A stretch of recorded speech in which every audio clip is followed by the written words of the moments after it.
Welcome to The Explainer. Today, we're diving into a massive story, India's incredibly ambitious plan to become one of the world's economic superpowers. This isn't something that might happen in the distant future. It's a transformation that's being engineered right now, and we're going to break down exactly how. Okay, let's start with the big number. 26 trillion US dollars. That's the target. That's the size of the economy India is aiming for by the year 2047. Now, to put that into perspective for you, that's actually larger than the entire U.S. economy is today. It's a truly monumental goal, one that would plant India's flag firmly at the top of the world's economic stage. So how on earth does a nation even start to tackle a goal that huge? Well, today we're going to follow the roadmap. We'll start with the ambition itself, of course. Then we'll get into the three powerful pillars that are driving this whole thing. A full-on digital revolution, a massive infrastructure and manufacturing push, and the incredible rise of a new consumer class.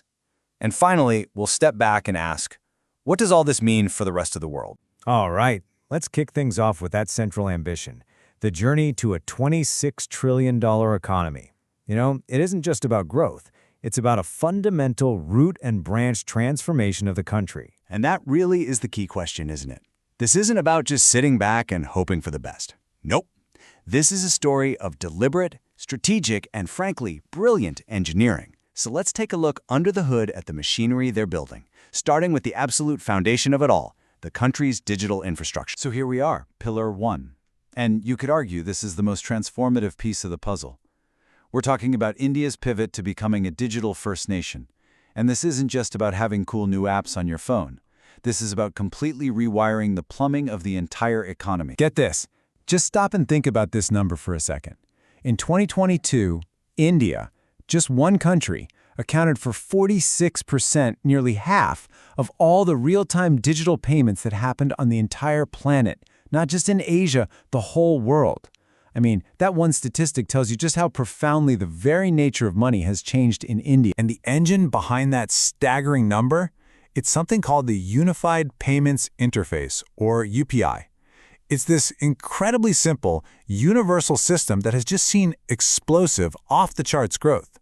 From a street vendor selling chai to a massive corporation, UPI has brought literally hundreds of millions of people into the formal digital economy.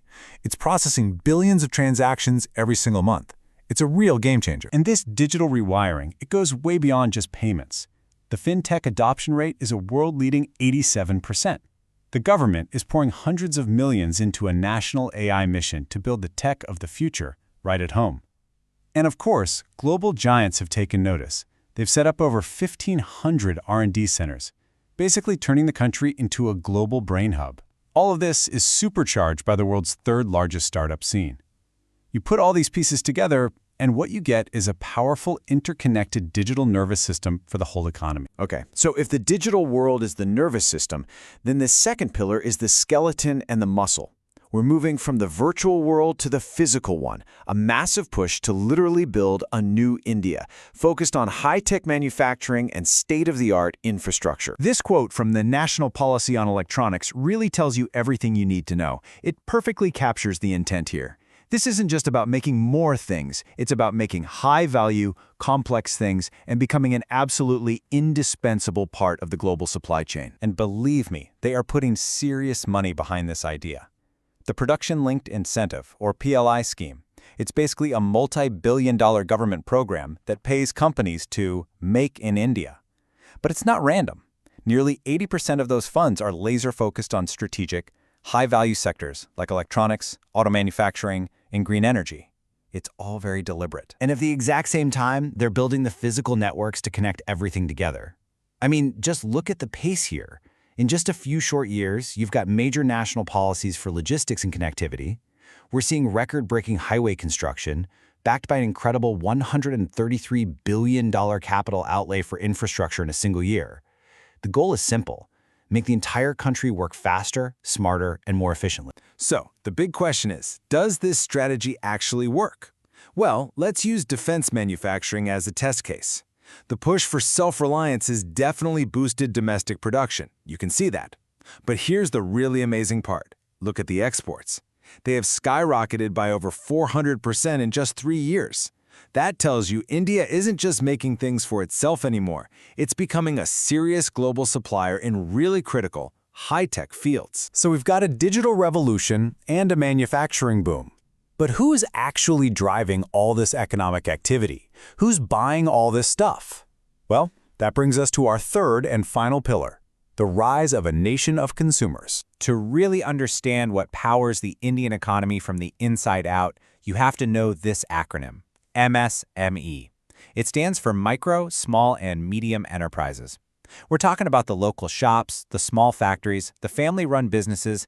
These guys are the absolute backbone of the economy. And the scale here is just almost impossible to wrap your head around. There are over 5.7 crore.